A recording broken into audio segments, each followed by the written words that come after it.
based on the sea of questions I have been getting from you all, we have got to talk about managing screen time. So most of us had some kind of guidelines around our kids' screen use pre-COVID.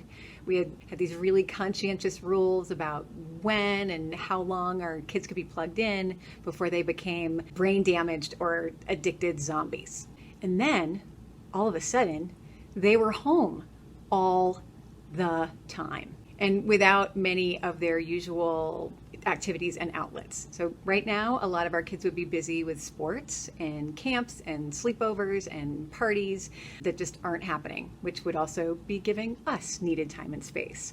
But they've had to plug into their devices just to go to school, to maintain their social worlds, which are central during adolescence, even to stay in touch with their own families. Meanwhile, most of us have still had to work, either in home or now out of home again, and not able to personally entertain them or supervise them or devise amazing creative alternatives. So all of those clear lines and expectations and sense of control over it all just went right out the flipping window, which means that for the sake of everyone's sanity, we are going to need to realistically tweak our screen expectations for now with some grace for our kids and for ourselves. So I look at healthy screen time in terms of 3 C's: clock, content, and context. So clock is the amount of time spent and what time of day they are plugged in.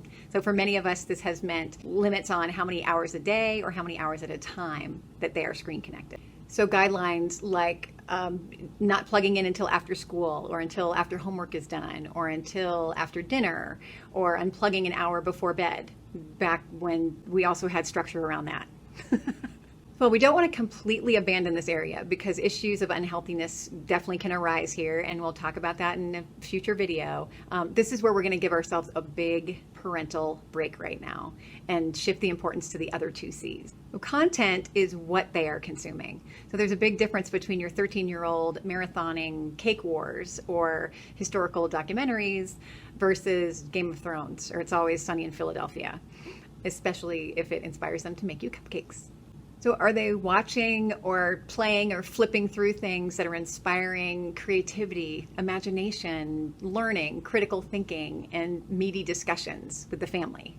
Or are they taking in messages about sexuality, relationships, violence, substances, body image, gender, race, that they're just wiring unhealthy meaning out of without your guidance?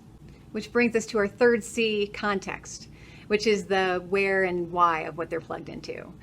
If they're watching complicated or mature topics, are they watching them with us so that we can help them critically disassemble and make healthy sense and meaning of those images and messages that they're getting? Are they on devices that we have access to and can check in on if we choose to? And if they are mid-teens and younger, we are checking in on those things. And what's their purpose for being on their screens? Again, are they there to learn, to get creative ideas, to get some really well-needed stress relief, to connect with their friends or bring the family together, or to get needed space from each other? Or is it just habit or avoidance, or because it's all they know to do to relieve stress and uncomfortable feelings and to have fun and entertain themselves? Because if it's the only tool in their toolbox, that's when it does become a problem and needs addressing and replacing, which we will talk about again later. If this was helpful at all, hit that like button for me, leave me a comment and let me know, and make sure to subscribe so you don't miss any future goodness. And meanwhile, health, safety, and sanity all.